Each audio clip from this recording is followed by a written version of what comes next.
Key Biscayne is a community that exemplifies so many of the Blue Zone traits naturally, just by our way of being.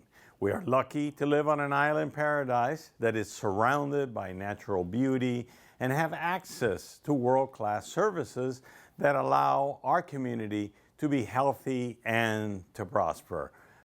By making minor changes to our daily lives, such as adding olive oil to our diets or choosing to walk instead of drive, we can all take small steps toward making Key Biscayne an even healthier, happier place to call home.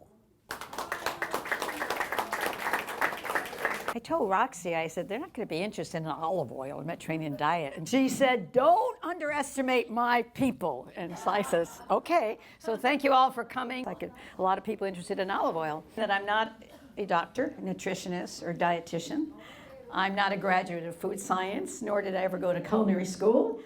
But what in the world am I doing lecturing for the last 20 years on Mediterranean diet and olive oil? I think I started thinking of Mediterranean diet when I was looking at pictures of me with my grandparents, 1947 in Italy, and I found out, they were born 1860. I didn't know I knew people born in 1860, and I didn't think of it till later as an adult. I go, wait a minute, what was the life expectancy at that time was 39.5. And here my grandparents were in their 90s. And I go, wait a minute. I looked at their sisters, brothers, 80s and 70s. I go, whoa. Well, it's DNA, of course. DNA is good. Then I married this wonderful man here from Argentina, and I go on our honeymoon to Buenos Aires, and I meet his paternal grandmother and his maternal grandmother dancing at 95 and 96. And I go, wait a minute. They were born 1870. Okay, maybe now lifespan is 42. I couldn't quite understand it. And all his relatives had this amazing longevity. And I was thinking, boy, I married into a great family with this great longevity. But then I started looking at around me. I travel a lot in Europe, particularly the Mediterranean, Spain, France, Italy, Portugal. And I noticed something. I was trying to find some common denominator that they all had. And every time I sat at the table, there was a basket of homemade bread, probably good bread made with 4 ingredients as my mother did, not the 15 we have here in American standard bread. There was always that bottle of red wine that they made, no sulfites and sugars added and additives, and always that bottle of olive oil, homemade. I go to Portugal, I've gone to Spain and Italy, every table was set that way, and I'm going, wait. Then I thought back to the little I knew of Roman mythology, and the 3 gods that said the most important foods were, and Minerva with the olive oil, they said, these are the principles of good food. This is what gives you longevity. I went, wow, that's what they have on the table. Now this is going back to Roman mythology. And then I was thinking of the 3,000, 2,500 years ago. We have Galen, Homer, Hippocrates, who said, forget the gods, Hippocrates says.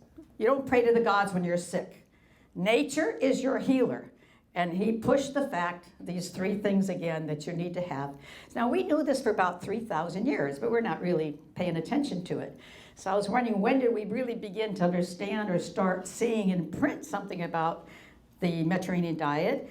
And there is an American social scientist, Leland Albaum, who was working with the Rockefeller Foundation to find the place in Europe that had the lowest per capita income, and they found it in Greece. And so then he said, we're gonna go there, but we're gonna find the worst place in Greece, and it was the island of Crete.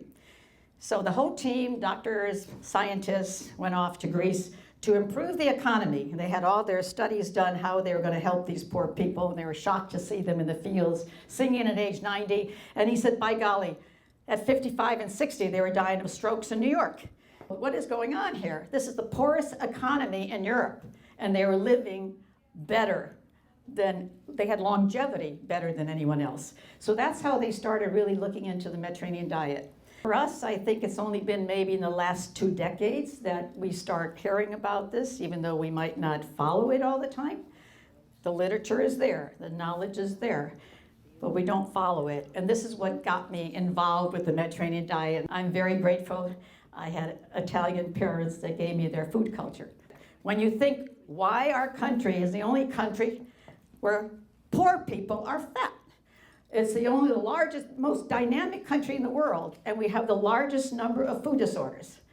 We have knowledge of what to eat, what not to eat, and we have the largest number of diet-related deaths. So there's something wrong here, a major crisis in nutrition. My husband is here. He's 91, and his mother that produced him died at 106. He is sitting next to my sister who is 91, and our mother died at 105. They never on a diet. They never went to a gym. They ate Mediterranean. So I don't get money for selling Mediterranean, but I've been doing this, and there really is something to this diet. I don't like the word diet either. That means a deprivation, up and down, now yes, this, now that, grapefruits for a week, none of that stuff. The Mediterranean diet is following a pattern of living that stays with you always. The same pattern. You don't go up and down in the world. In 1985, I went to a wine seminar in Italy for 2 weeks. Before I left, I just put deposit $1,000 on abandoned house. No roof, no electricity, no landscaping, in a field of abandoned trees. With my plan, it's going to be our family home. We have a lot of relatives and friends in Europe, but I wanted a place for ourselves. And before I left, a friend told me, well, they're olive trees. Olive trees? Olive trees? But we're going to clean it all up, get rid of them. No, you can't do that. One, the olive trees last, they can live 1,000, 2,000 years. Plus you have to report when you remove them. And I was on the airplane coming home, and I'm thinking of my olive oil addict mother. We all know olive oil is good, but Mom, she was obsessed with it. First thing in the morning, 2 teaspoons of olive oil on her eggs, on her salad. We had salad that ended our meal because in our Italian background, we have salad at the end of the meal to help you digest your food. And our dessert was usually fruit and cheese. Thank goodness, no olive oil, although I saw her once put olive oil on a piece of Parmesan. Olive oil meant in my youth that I had to sleep every Friday night with my head full of olive oil in a bonnet. And so she could wash my hair Saturday morning. And that's my addict mother. Everything was olive oil. She didn't call it oil. She just called it oro liquido in Italian, golden liquid. So here I am with these trees, and I had this great idea. I'm going to go back in November for the harvest, and I'm going to grow olives and see what the heck she's talking about. Oh, my neighbors, none of you are picking. Why don't you, help me pick? And they said, Lucy, it's not worth it. The mill's closed. You have a tree here, a tree there. You have to pick fast. You have to have enough olives to go to the mill, and olives will get moldy. I said, I want to do it.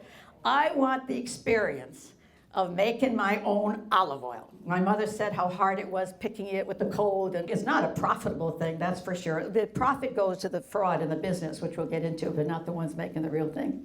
Before going, here I'm this American city girl. I wanted to show a little intelligence. I read a little bit. What the return is like 10% of olive oil, and you have 80-90% of this pumice residue. And I said, it's really not worth it. But I read you can, maybe you do make fertilizer with it, animal feed or pellets for your fire. Well, so I was going to show my intelligence. When I finished making the oil, I asked the mill operator, what do you do with your remains here? I mean, you make fertilizer, you make, give animal feed, showing my great intelligence that I had just read about. And he said, no, Lucy. We send this to the chemical plant. With chemicals and heat, we make olive oil for Americans. Well, that was the phrase that changed my life. I was so upset, and he said, you don't believe me. He said, go check the other mills. And every place I went, it was kind of insulting. Americans don't know food. Nobody else would buy this stuff. And those words changed my life. From then on, that 2 weeks turned into 40 years of making olive oil. My passion for it grows more and more. Medical science is finding out more and more facts about olive oil. I did write a book, and that's how I got into the olive oil business of the Mediterranean diet, which I've been teaching in Italy, in Tuscany, in this old farmhouse. Instead of telling you what the media has and you have it, yes, you have to eat blueberries, and yes, more greens and more vegetables, but I always say, like the Mediterranean, they want to know the history of where that came from, because you'll find out you're really not eating what you think you're eating. Instead of telling you about these things, actually take you through my 84 years. My history with olive oil begins when I was a fetus. Now remember, my mother's an olive oil addict. And apparently in that amniotic fluid, the great phenol compounds of my mother's olive oil I was absorbing. They do a major study at the University of Barcelona where they're studying how the taste buds develop. And they have these pictures. They did a number of studies with rats, and then they did it with 100 pregnant women when the fetus was 32 or 34 weeks old, that they could see the fetuses, the mother would eat something strong in taste, and the lips would go down, and then when there was something sweet, the fetus's lips would go up. I don't know what my mother did, but I'm pretty sure with all the dark green vegetables and liver she had, my lips were going down. From the fetus, now I'm born. I have my mother's milk for a year. Maybe Rose, you're the oldest, you probably had her for 2 years. I was the baby of the house. And what is mother's milk? It's the best milk, and it has all those rich olive oil fatty acids, the best thing you could give a baby. So here I am, my first year of life, go quickly into, as a child, what the first food could be, they start the broth in the morning, either with a bone or vegetables, and mash it all up to give the baby their first food. But before they put that in the baby's mouth, there they go, they drizzle olive oil on those vegetables. So that was my childhood. I started school, and my mother, whatever she made for dinner, she made a little extra so that I could put it in my sandwich. I was eating liver before I knew what liver sandwich is. Friday was sardines and tomatoes. Go through school this way, and I go off to college. I heard when you go off to college, they call it the freshman 15. I didn't know what freshman 15 was. Freshman 15 means the first year in college, girls will put on 15 pounds. And I thought, why are they going to put on 15 pounds? The rest of the world doesn't do this. And I was eating, I'm sorry to say, as many college kids, any time of the day, all day, midnight snacks, no table. I thought I was eating less, but I wasn't with my table with my family. And I was introduced to Pepsi, Coca-Cola, Dr. Pepper, which my mother never had that in our house. And that replaced the wine I had at the table, because we were raised water and wine on the table, water with a drop of wine, right, Rose? Wine was like a food. It's not to be abused. It goes with food. It is a food. And that's how we were raised. Gave our kids a drop of wine and water, and I don't want to always tell them, I think it's better than that spaghetti you serve them with chocolate milk. Food is not a priority, as it is in the Mediterranean area. It's you live for it. That'll be the day in the Mediterranean you forget to eat. It's the highlight of the day. We sit at the table, we eat together. It's healthy for the kids. They're finding out all the studies that kids have less depression, eat better, learn to be civilized at the table. I met my husband. Now, he brought me back to my Italian food culture. He ate mindlessly, didn't even know what I was eating, gaining weight and thought I wasn't eating much. One of the first things he said, no cereal in the house. I go, well, we never had cereal. Every time I'd ask my mother, now here's a woman, an amazing woman when I think of her, very little formal education. And her only answer was, it's sitting on the shelf. I said, Mom, this is supposed to be healthy breakfast. All our friends have it. It's sitting on the shelf. So now the difference of my mother, my husband, 30, 40 years education and simple and very bright. And I said, why can't our kids have cereal? And it was funny. He says, well, it has to have salt, sugar, additives to make it sit on the shelf. I go, whoa, okay. My mother, smarter than I thought. She didn't know the reason, just it's sitting on the shelf. And so with my husband, we gave our children the diet we had. I remember my son, he was about 8 or 9 years old. He was crying. He said, we're not supposed to lie, Mom, but I had to lie today. I said, what happened? He's like 8 years old. The teacher asked me, what is our favorite meal? And I couldn't say liver, Mom. They would all laugh at me. And it's really funny. He happened to be here a week ago here in Key Biscayne. And what did Rose say? His arrival day, what are you going to give him? I said, give him his favorite meal. He was all excited. We had liver. In fact, we had it twice in the last week. My mother, with very little formal education, she did. Giving us liver, give kids at an early age quality food, and they'll have a better life, live longer with less problems. The other thing we have often in our family is sardines. I love sardines. It was probably Michelle, my first child's first solid food. We were traveling in Europe. My husband had a fellowship in England, so we traveled through other countries in Europe. And in the car, fortunately, I was able to nurse her. You know, a 6-month-old baby. I didn't have to carry food for her, but the mama has to have something. So you'd always have a baguette or something in the event that, you know, you needed something to eat with a 9-cent can of Portuguese sardines. And we mashed it up, and then before you know it, I'm giving it to Michelle. Little first food, sardines. She ate it up. And I remember Michelle was in New York. She called me and she said, "Mom, how did you get me to eat sardines? Layla will not eat sardines. She's 6 months old. I'm trying." I said, "Do you give her options?" "Well, of course." I said, "Well, there's your answer. You didn't have options. You ate what we ate," which is great. I don't know why the Americans had to invent this children's menu, which is now going around the world, which didn't exist. But there's no need. Children should eat what we eat, maybe smaller portion. If there's a health reason, okay. Expensive restaurants, split it, or maybe keep them home, but let them enjoy the table with you. When you're hungry, you need a snack. Open a can of sardines. Somebody will say, "Yuck," which my friend Janet did. "What are you two eating?" she would say. Probably sardines and liver are the richest, densest nutrients, and most kids, I know your kid probably wouldn't eat it if they're not given it at a young age. The Mediterranean diet consists of 3, to me, very important branches. Each one is just as important, and you don't have one without the other. For a path to longevity, I'm referring to. Olive oil. The first thing you want to know, which one you want to buy. Should I buy? And I will say, I will not tell you. The fraud in the business is so horrendous. I even was suggesting one that I was at this very exclusive farm making good olive oil, and 5 years later when I was recommended it and I found, wow, none of the olives came from the farm. So I will not recommend an olive oil. What I'll tell you what not to look for. Italy makes very good olive oil. They're the second largest producer to Spain, but they're number 1 on quality. The Italians eat more quality extra virgin olive oil than any other country. They say if it's picked, protected, and its history is very good, doing all the things you're supposed to do, it could last 2 years. Olive oil was put in a category with fruits and vegetables where you have the names fancy, standard, and substandard. Whoa, it didn't sell. Let's use the names of the International Council for Virgin and Extra Virgin. International Olive Oil Council in Madrid has regulations, standards that you must follow. But I can tell you one important word, and that's mechanically press.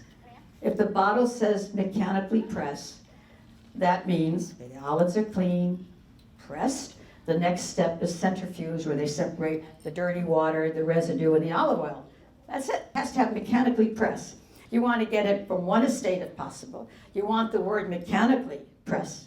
And instead of best date, harvest date, a good indication. We finally have a wonderful center at the University of California, Davis, that are doing amazing work. We never had this in America. And when inquiring with them, what can we look for to get good quality olive oil? I'm sorry to say it might be difficult for you, but the university says the only way to determine quality is to buy it from the individual farmer, the small farmer producing it. It's sad. Shipped to you after the pressing. It's very difficult to get quality oil. And I'll tell you why most of it is bad, because most of it is bulk. Okay, you have a group. They send all their olives to Italy or another country, whatever it is, and it stays in the warehouse getting ready for the boats. It stays in the port another 2-3 weeks, and then it goes from the port, trucks back to the ship. The ship has a month or 2 in transport. No, it's exposed to light, different temperatures, maybe hot, cold, maybe fumes. It absorbs that petroleum. Okay, 2 months, then it gets to the States. Now it's divided. It's a warehouse. And then the warehouse, it goes to the truck to go to the different states, then it goes to different cities, then it goes to your city, Key Biscayne, and then they send it to all the supermarkets. And I can guarantee you that bottle is probably in minimum 8 months old, if not more. But the funny thing is, the bottle says, keep away from light, keep cold, and is sitting under the fluorescent lights of a supermarket. They're all no-nos. I hate to tell you, I wish I had secrets, and we're working on it. Now we come to real food. Beans. My mother had bags of dried beans always. Her pantry had, the only cans was anchovies, sardines, and tuna. $1.50 bag, you could make 3 or 4 meals. Some leeks that I have, and our kids love potato leek soup. So I said, I'll make some of that. Sauteed the leeks and no potatoes. And I didn't know where they were, and then my husband confessed, oh my gosh, he said, I made a frittata last night using all those potatoes. 9 o'clock at night, what I'm to do, I opened a can of beans, put it in, beans and leek together, had dinner, made them a nice dinner. I didn't know anything about it until I got a call from Kathy Thompson, the food editor of California Registered newspaper. Have a bean recipe. They all love your white beans. I said, I just put beans with leeks. Quality and creativity. At the end of the year, I'm getting calls from Minnesota and Idaho, Ohio, and the end result, I'm now noted for Lucy's beans, and they've had it in a number of magazines. I'm kind of embarrassed to be represented by something better, but beans are something you should include in your diet, and you have to sit at the table. My husband had his table every day with his family. I had it with mine. We got married, and the table is a must. So I heard Rose in her bedroom whispering to the doctor's secretary. She said, I'm really sorry, you know, I have to cancel my appointment because it's my brother-in-law's lunchtime. I said, Rose, that sounds so stupid for a doctor to hear that. She says, well, he gets mad if we don't eat together. That was one thing in the way of life is very important as a table. The other thing is leisure, how we use leisure. The Europeans say leisure is for you and your loved ones, not to schedule another appointment, another work project, a gym and all this stuff. No, leisure is to be with your loved ones. I asked a friend of mine, I had called her up, and Dominique said, could you call me in 30 minutes? This is my half-hour silence with my kids watching the sunset. But that was her scheduled time. And Italians actually have a word for it, fa niente. It sounds terrible, meaning do nothing. If Americans hear that, you think, well, they're lazy. What do you mean, don't do nothing? But they actually have a time. I call a friend, what are you doing today? She says, my day of fa niente. I go, wow. But somehow they succeed in life, and I often hear, well, yeah, that's great if you have time. And I go, wait, look at the statistics. Those that find the time, for some reason, they have longevity. Leisure, and I also want to add nature. There are many of these countries that have longevity. The actual government makes you spend time with nature. When I bought this house, so the old man said, oh my God, I'm going to lose my putana. Putana means whore. And I said, what are you talking about? He said, well, this is my life. Every morning, the trees, the tranquility, taking a walk on my property. And I said, well, you're moving in with your family, you go for walks. No, I have to be in nature. John Tolkien used to say, if more of us could value food, cheer, and song instead of hoarding gold, what a merrier world it could be. But I wish more of us could, besides making a living, find time to make a life. And those that find time to make a life seem to have longevity. My whole message here is we're aiming for longevity. And longevity is with that good oil, the good food, and their way of living. And see you in Italy. Thank you. There's so much to cover. I'm Lucy Luhan, Key Biscayne Farmers Market. Phenomenal market. I love chocolate.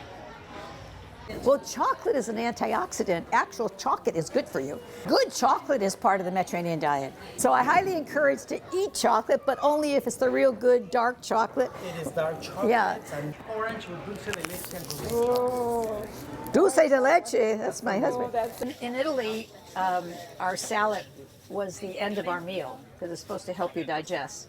But in America, often you find the salad is the vegetable of the meal. For Italians, we have most of the other vegetables, and the salad is for us to digest our food at the end of the meal. So there's a big difference where you have the salad first, we have the salad at the end. But it's not a substitute for other vegetables. And that's what I find in America. Unfortunately, we go out to dinner, and the salad is the vegetable instead of broccoli rape or zucchini or the kale.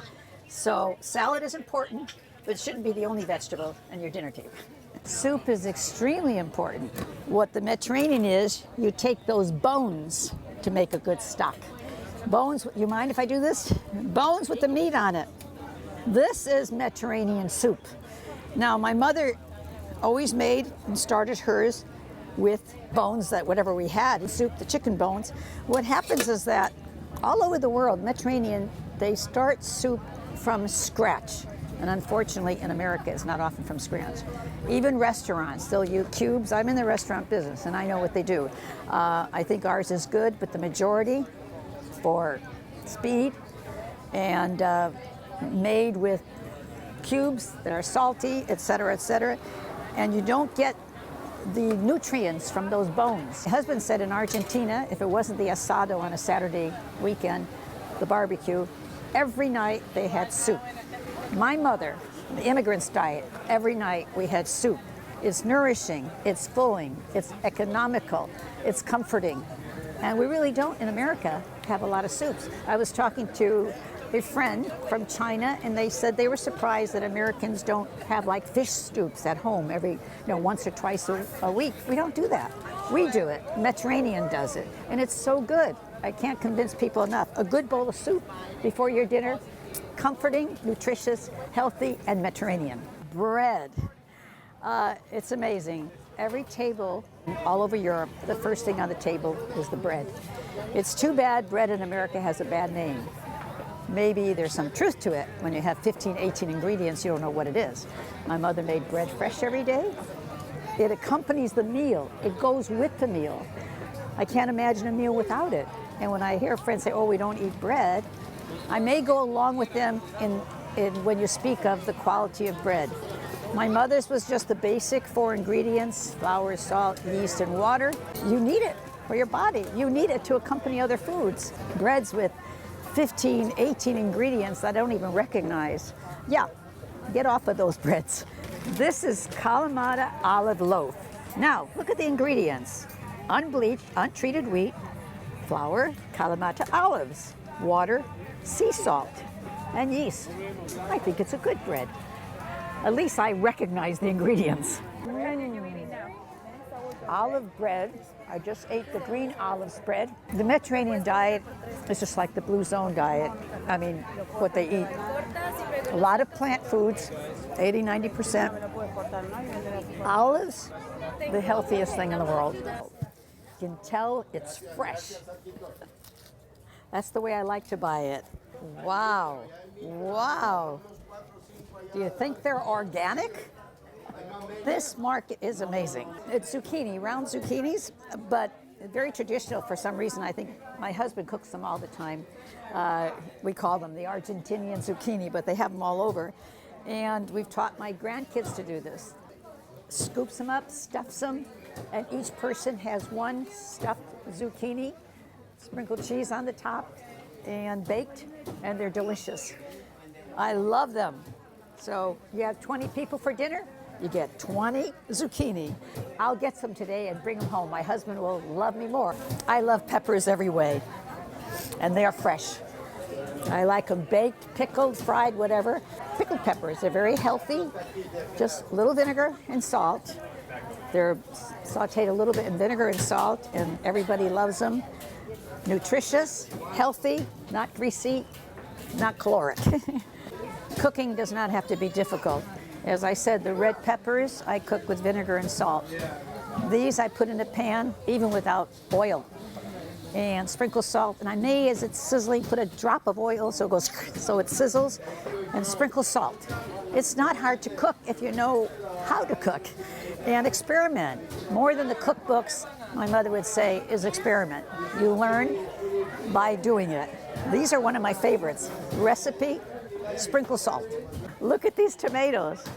I like these with my mozzarella, fresh mozzarella, buffalo mozzarella, olive oil, and a touch of basil.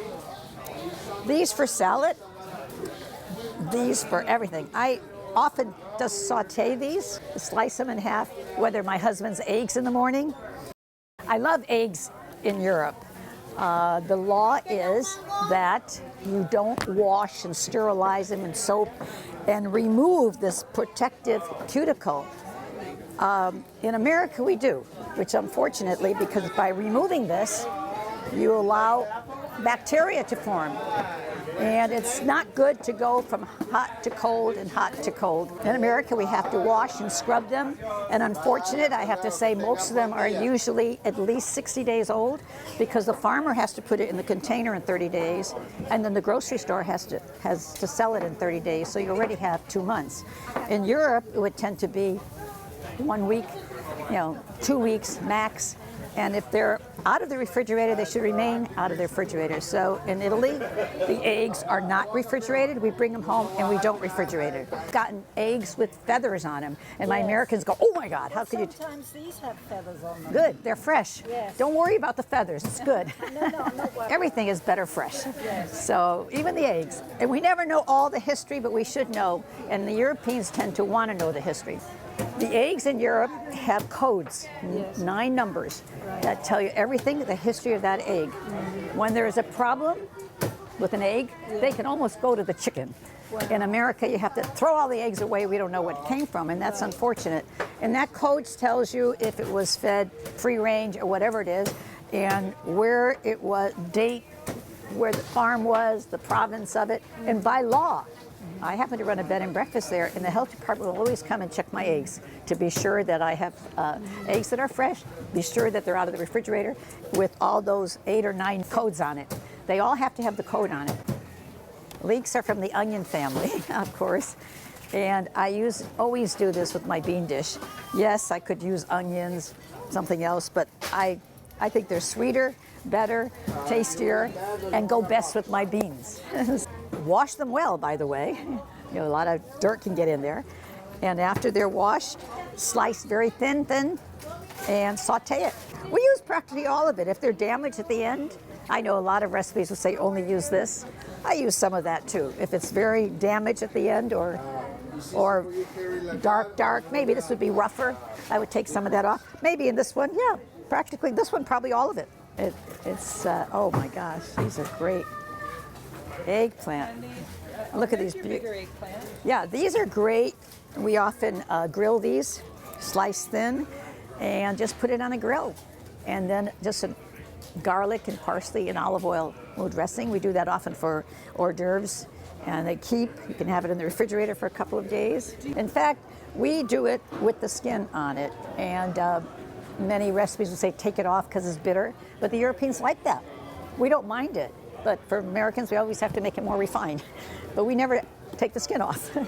If we have hamburger meat, sausage meat, with fresh herbs and spices, and maybe topped again with some Parmesan, and saute it, bake it, and serve it hot. We do it often as a first dish. We never had these in the yard, and I see them very popular here. I think you could use them as you would all zucchini. You do it in a salad. I love it in our eggs in the morning. I love it with risotto. When you get the nice big ones, you can stuff them. We slice it thin, put it on the grill, just like the eggplant, with an olive oil, garlic, and parsley topping. And they're easy. Cooking is easy. As my mother would say, and my mother-in-law would say, the recipe has 2 ingredients, quality and creativity, and that's how you cook. I've spent 3 months in Key Biscayne, and I love it. And I think people living here are very, very lucky. Not only they have this amazing market, I think it's one of the best markets I've seen in America. Yes, in Europe, comparable or better, but this is fabulous. This is everything you need on the Mediterranean diet. And Key Biscayne, this beautiful barrier island, has the recipe for Blue Zone. I can't believe it. You have the beautiful weather, the beautiful produce, you have the beaches, water sports, 2 amazing parks on each end, walking trails, bicycle trails. There's 80 cities in the United States that are changing their lifestyle to do what you already have. And I can't believe somebody should have this as certified Blue Zone, because you have it all. You have a community center that's amazing, that not only has something for every age group. My sister is 91 years old. She goes every day. There's communities, activities, especially for elders, which is amazing. And the Blue Zone says, very important is community activities. You also have amazing family bonding, which I'm so impressed my 3 months here. And it is so perfect. You have very little to do to be a certified Blue Zone. Thank you, thank you. Have a nice day. Thank you for coming. We're going to eat well. Enjoy.